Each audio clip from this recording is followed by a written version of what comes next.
Hi, welcome to yet another Dartboard mini. I just finished watching 1977's A Town That Dreaded Sundown. Yeah. I've heard a lot about this film. I hear it brought up a lot in terms of like slasher films and early slasher films and whatnot.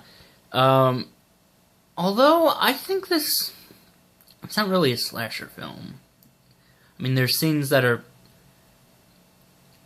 kind of slasher-esque, but it's more like David Fincher's Zodiac in a way.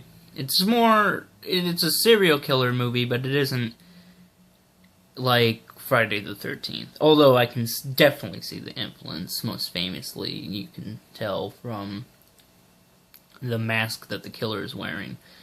This film was really good. I really, really liked it. It was a really, really intense film. The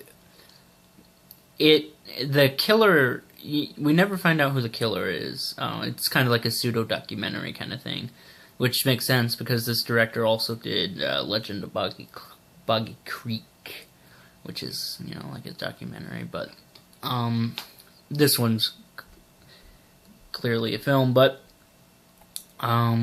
this, and so is that one, but this one's pretty good though, because this one, it's pretty well acted, it's well shot, it's an interesting little film.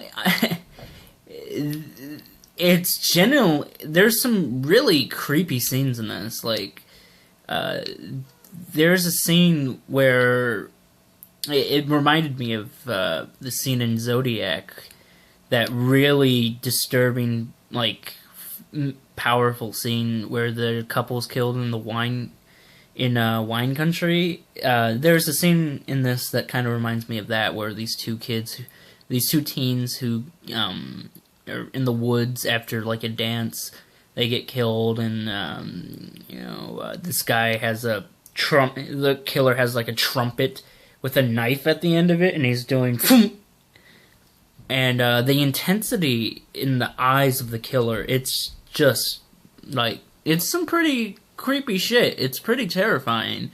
It's really effective.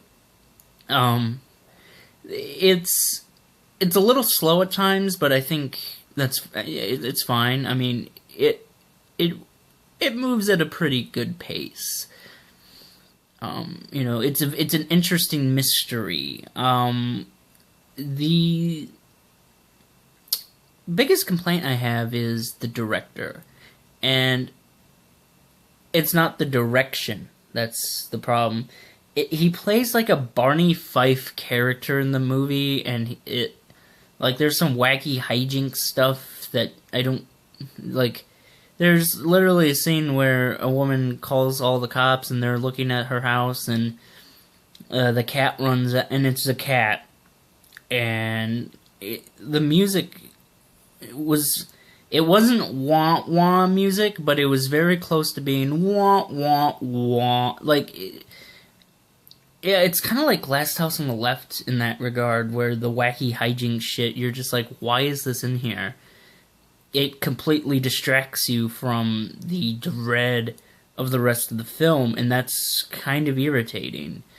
But that's just like there's only like a handful of scenes like that, so it's not really that bad. It's well acted, well shot. Like I said, there's some. This one looks significantly better. Like, it's fun. It's so funny because, after Friday the 13th came out, all those Friday the 13th ripoffs came out, and this film looks better than films that came out like 6 or 7 years later than it. It's pretty remarkable. Like, I saw one like cheap slasher film from the 80s. It was like centered around like a high school reunion, and like a kid got killed in a shower or some bullshit like that. And that movie looked terrible. Like, it looked really bad. It's a cheapo slasher film, so, what do you expect? But You know, for every good slasher film, you're gonna get a shitty one.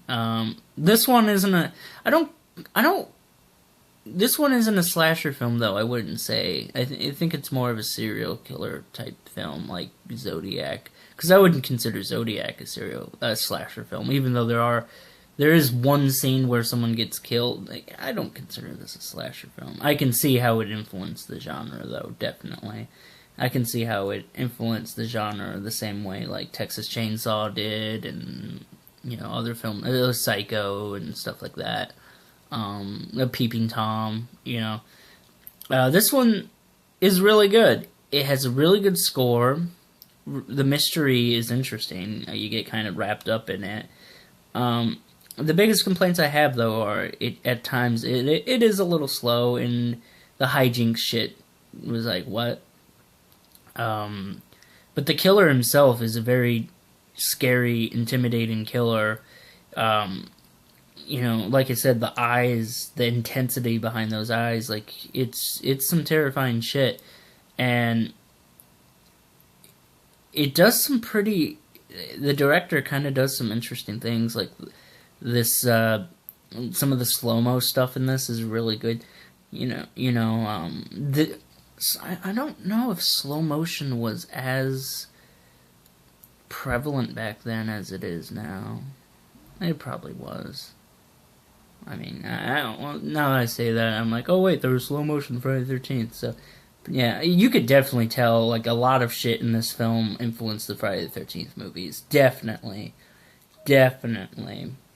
And, hell, I think even some of the people who played Jason, the intensity they had as that role, like Kane Hodder, like, I could see some of that coming from this.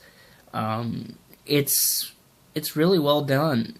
It came out in 77? Yeah, 77. And, it's really good. It's really, really good. This is another one, like, if you're looking for something for Halloween, and for this time of year, then yeah, this is a really good one. It's pretty creepy. It's pretty effective. And this would make a great double feature with something like Texas Chainsaw, or you know, something like that, you know. And yeah, if you're looking for a really good horror film that you might not have seen before, because this one, from what I've seen, it's not that popular. I mean, I guess it's something that fans of the genre know of, but you know, someone or older fans might know, but you know, people my age probably might not be as familiar with this one. But this one's really good, and I highly recommend it. I really do. It's not. It doesn't really. The thing about Fincher's Zodiac, that film kind of examined how we as a society get so caught up and obsessed with serial killers that we kind of go off the deep end a little bit. This film didn't really have any of that, but it still works. It still works. It's a more intelligent, more interesting film than your typical slasher film.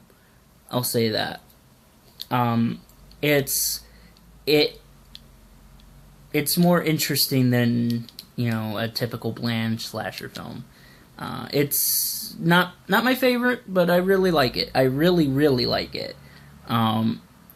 In terms of proto-slashers, I guess you can call them, like this and Texas Chainsaw, I like Texas Chainsaw way more. Texas Chainsaw is, like, one of the best horror films ever made. It's one of the best movies ever made, as far as I'm concerned. And, but this one's right up there, and it really deserves to be talked about more than it is. So yeah, I highly recommend The Town That Dreaded Sundown. The Town That Dreaded Sundown! It's a good movie! Fuck, god damn it. Alright, I'm gonna see a couple more movies today, and I'll be posting those throughout the day. I'm gonna... If I watch a movie, I'm gonna make one of these. Even if it's like a movie that I'm definitely gonna do on a Dartboard Cinema. This one's probably not gonna go... This one's probably not gonna be on Dartboard. It might be someday, but in the foreseeable future, I doubt it. So, yeah. Good movie. Peace.